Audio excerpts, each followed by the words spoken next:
I don't know why I'm doing this today. Maybe it's the weather. It's been raining since morning, that slow, gray kind of rain that doesn't hurry anywhere.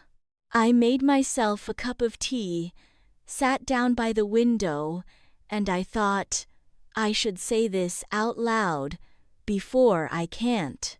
My name is Dorothy. Dorothy Ellen Marsh. I'm 78 years old, and I have lived alone in this house for 11 years now. Not because I had to, because somewhere along the way, I stopped knowing how not to. I'm not sick. Not in any serious way. My knees give me trouble. My memory takes its time finding things. But I'm here. I'm still here, and I'm still thinking, which is sometimes a comfort and sometimes not. I'm not recording this to teach anyone anything. Lord knows I never had that kind of confidence.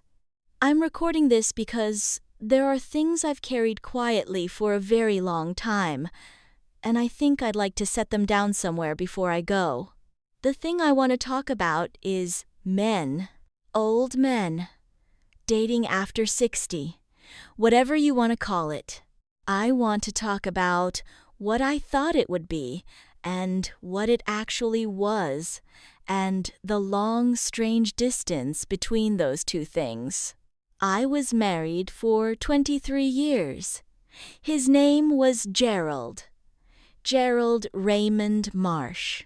He died in 2001, a Tuesday in October, which I remember because the leaves had just started turning, and I thought, for a moment, that the world had timed it beautifully, and then immediately felt guilty for thinking that. Gerald was not a bad man. I want to say that clearly. He was steady and practical, and he fixed things around the house without being asked, which in a marriage, after enough years, feels like love even when it isn't quite. We were not passionate. We were not unhappy. We were somewhere in the large, ordinary middle, which is where most marriages live and where most people don't talk about living. When he died, I was 53 years old. And for the first year, I didn't think about any of this. I just tried to remember how to sleep on my side of the bed without reaching over. It was my friend Carolyn who first said it. We were sitting in her kitchen. She had those yellow curtains she never replaced, even when they faded, and she said, "Dorothy, you're not old. You could meet someone." And I remember the way that landed. Not with excitement, exactly. With something more like vertigo. Like being told a door you'd assumed was locked might actually open. I was 56 by then. Gerald had been gone 3 years, and I thought, maybe that's a thing that could happen. I want to tell you about the men I met. Not as complaints, just as what they were. The first one was named Richard. He found me through a church social. Someone had given him my number without asking, which was just how things were done then. He called on a Wednesday evening and talked for 40 minutes about his late wife, which I understood. I did. But there was something in the way he talked about her, reverent, almost theatrical, and I realized, slowly, that he was not looking for someone new. He was looking for an audience for his grief. We had coffee twice. He never once asked me a real question. Not one. I don't say that with bitterness. I say it because it taught me something I didn't fully understand yet, that many men my age had spent decades being known by one woman, and when that woman was gone, they didn't know how to be known by anyone. They had forgotten or maybe never learned how to be curious about another person. And that's not cruelty. That's just what certain kinds of lives do to a person. The second was named Frank. Frank was 68. He was tidy, funny, in a careful sort of way, and he had very strong opinions about restaurants.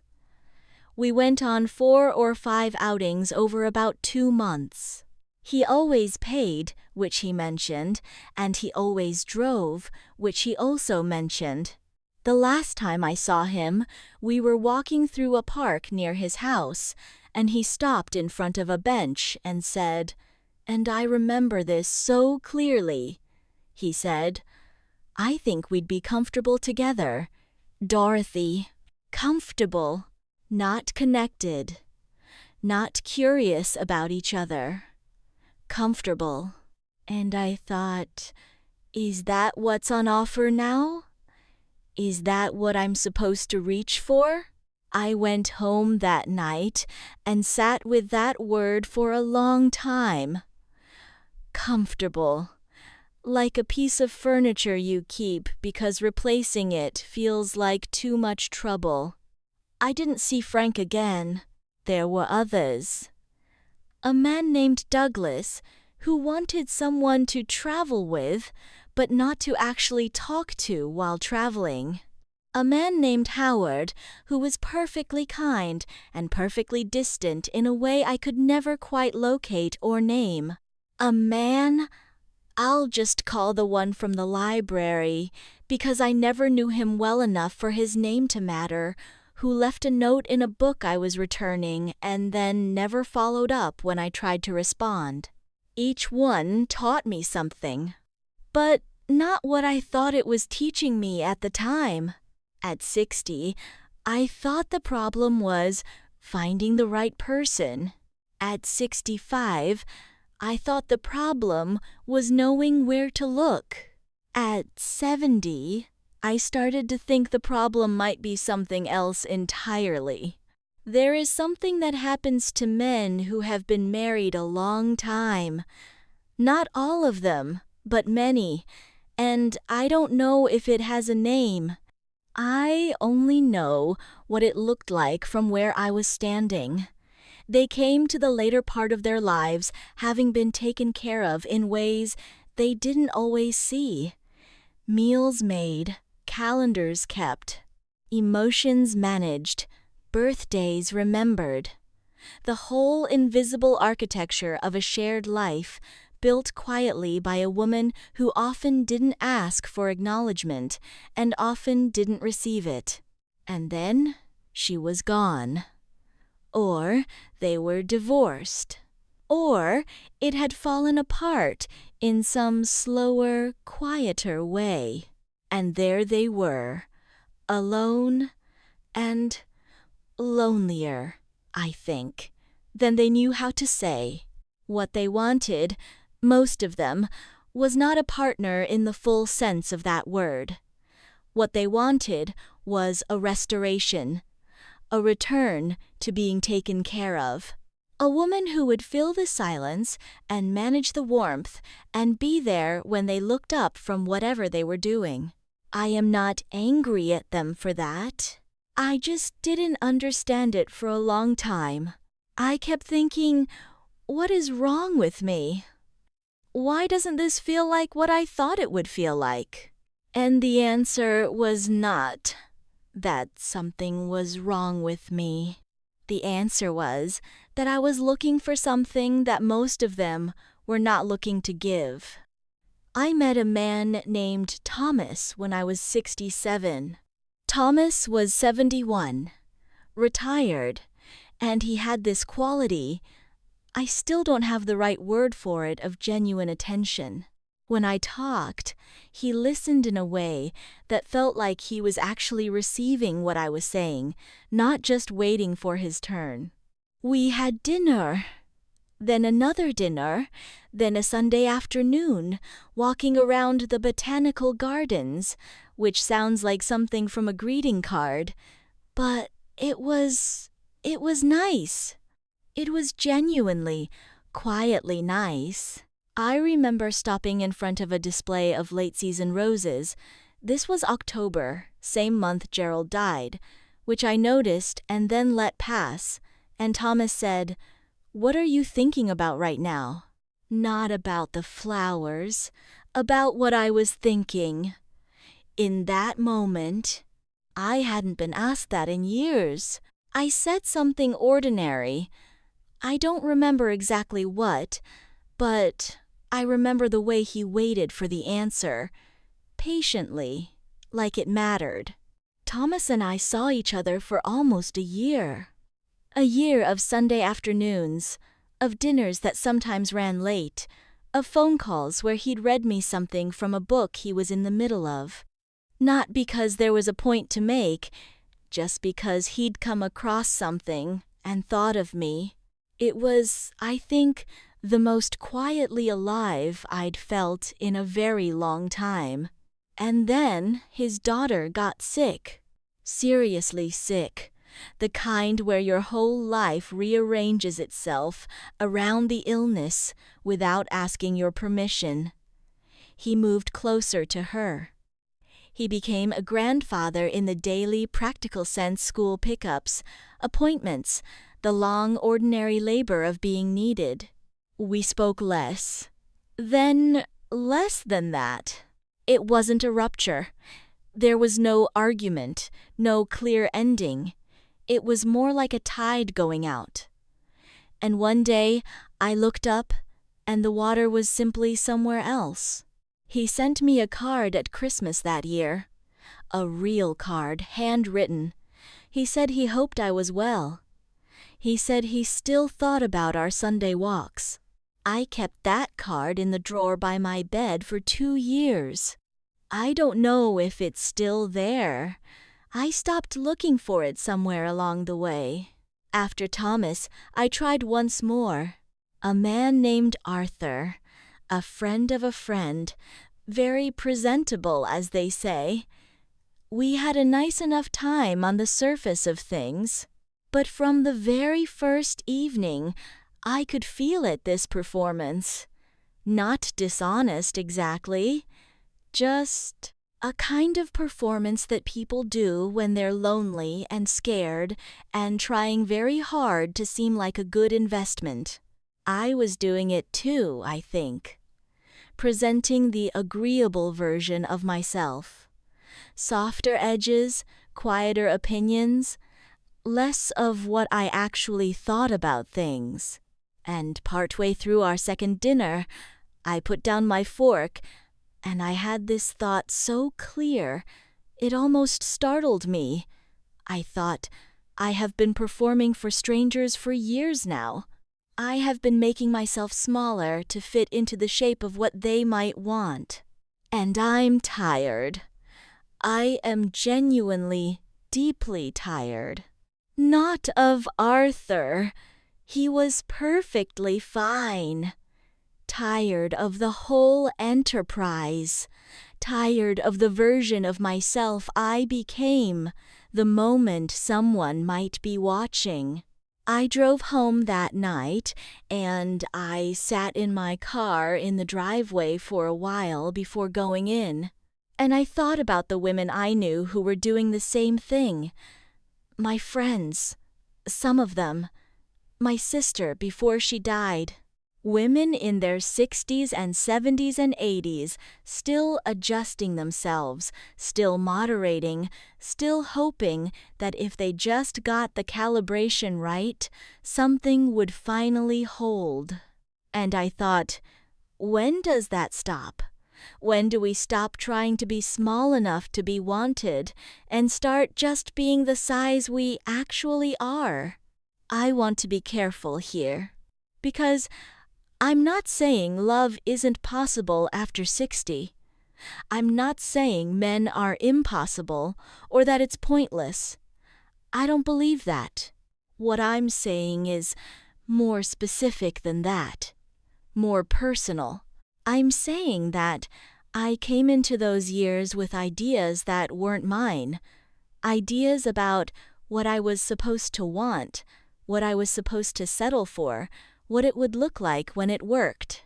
And most of those ideas were wrong, and I held on to them for too long, and that cost me something.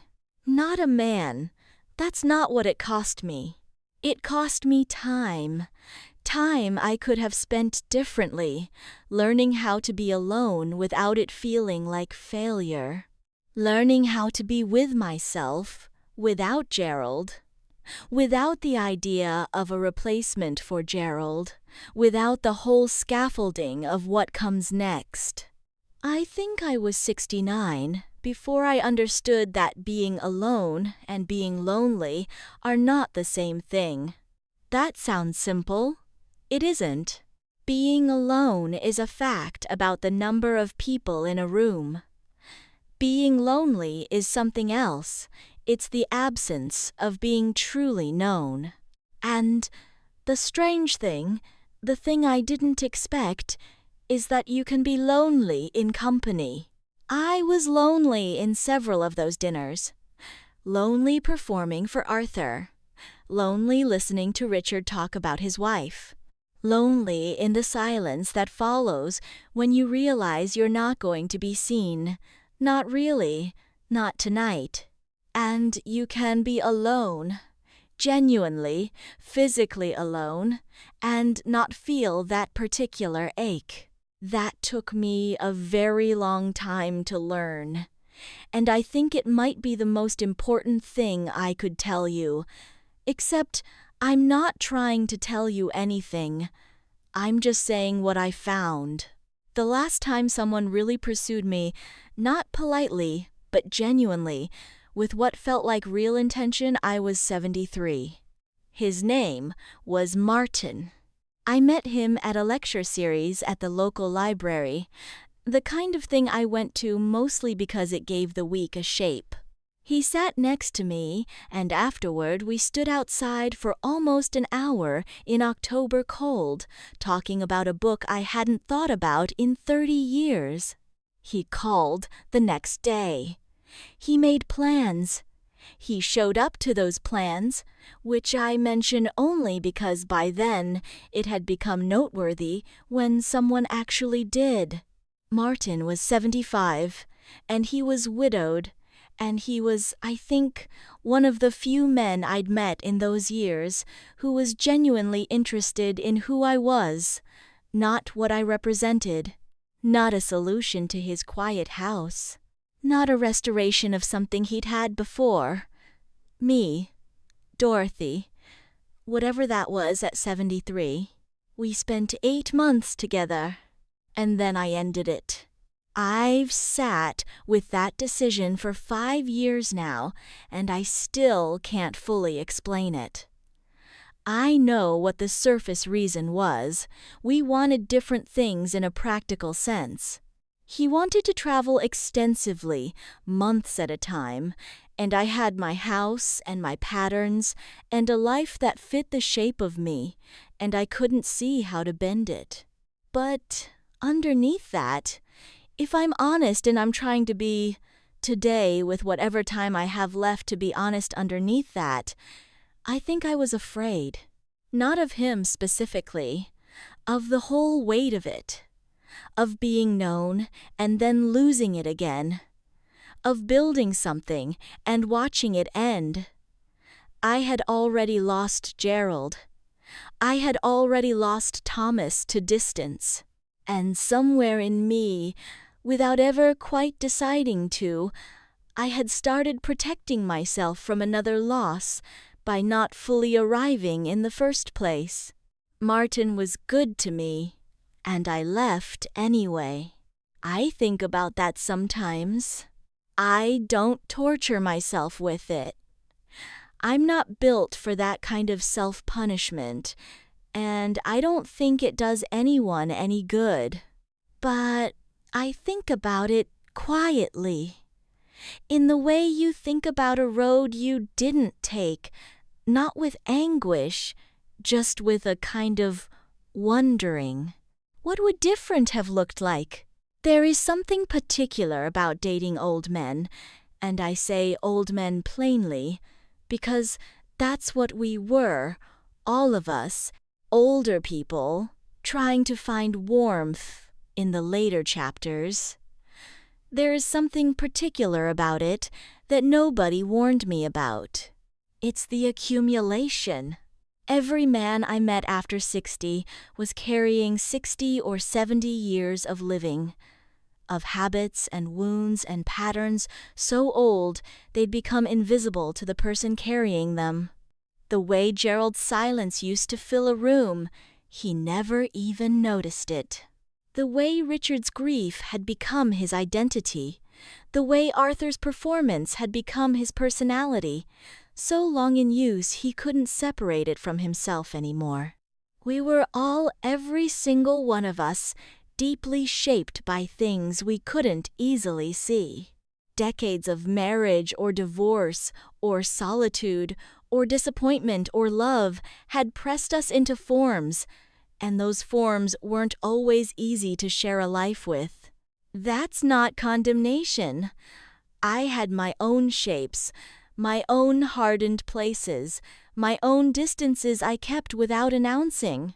But it meant that what I was looking for, real closeness, real recognition, the feeling of being actually seen, that was rarer than I'd expected, and harder, and sometimes impossible.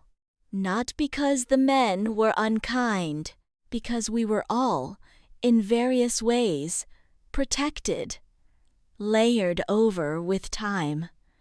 11 years alone now. And what I've found, what I keep finding, is that it's quieter than I thought it would be. Not empty, just quiet. I have my routines, my books, a garden I tend to less than I should. Wednesdays I have lunch with a woman named Bet who is 81 and says exactly what she thinks, which I find more refreshing every year. I talk to my daughter on Sundays. I sit by this window when it rains.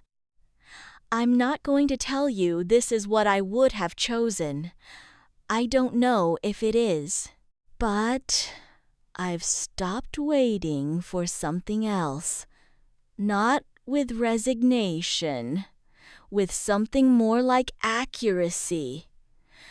I'm trying to see my life accurately, without the old story of what should have happened, without the version where I did things differently and it all turned out better. This is what happened. This is the life. And there's more in it than I sometimes let myself see. If I could go back and say something to myself, to the woman at 56 with the yellow kitchen curtains story and the sense of vertigo, I don't think I'd give advice. I don't think I'd warn her about Richard or Frank or the careful distance in Howard's eyes. I think I'd just sit with her for a minute. I think I'd say, "You're going to spend a lot of time trying to fit, and some of it won't fit, and that's going to feel like failure for longer than it should, and it isn't. That's all. The thing about being this age 78, nearly 79, is that the future gets shorter and the past gets clearer. Things you couldn't see from the middle of them start to take on shape. Patterns emerge. And one of the patterns I see is this. I spent years trying to be loved in a particular way. The way I'd seen it done, the way I'd been told it looked. 2 people, a shared life, the usual architecture. And when that wasn't available or wasn't quite right, I experienced it as a problem to solve. It took me a very long time to stop treating my life as a problem. I had love, though. I want to say that. I had Gerald, steady and practical. I had Thomas, with his real attention and his October walks. I had Martin, who saw me at 73 and liked what he saw, and whom I left out of fear, I still half understand. I had Carolyn and her yellow curtains for 30 years before she died. I have Bet and her wonderful bluntness. I have my daughter, who calls every Sunday without fail and sometimes just says, "How are you, Mom?" in a voice that means she actually wants to know. That's not nothing. That's not small. I think I'm going to stop here. Not because I've run out of things to say, but because I think I've said the real thing. The thing underneath the thing. Which is this. I wanted to be known. That was the whole project, really. All those dinners, all those careful conversations, all that adjusting and presenting and hoping. It was just a very long, complicated search for someone who would look at me and actually see what was there. And the strange ending to this story, the part that still feels surprising, is that I have been known in pieces by different people at different times. Never all at once, never cleanly, never in the neat and lasting way I thought I was looking for, but known. And maybe that's what it actually is. Not one person who holds all of it, just small moments of recognition scattered across a long life. Gerald knowing exactly how I took my tea. Thomas asking what I was thinking in front of those roses. My daughter's voice on Sunday mornings. Thank you for sitting here with me today. I know that's a strange thing to say to someone I'll never meet. But that's what this feels like. Like you came and sat with me while it rained, while I figured out what I wanted to say. If any part of this stayed with you, if there's something here that found its way to something in your own life, I'd be glad to know. Not because I need to, just because it's nice, sometimes, to know the words landed somewhere. This is Dorothy, 78 years old. Still here, still thinking. Thank you for listening my story. Please subscribe my channel for more videos. Take care. Bye-bye.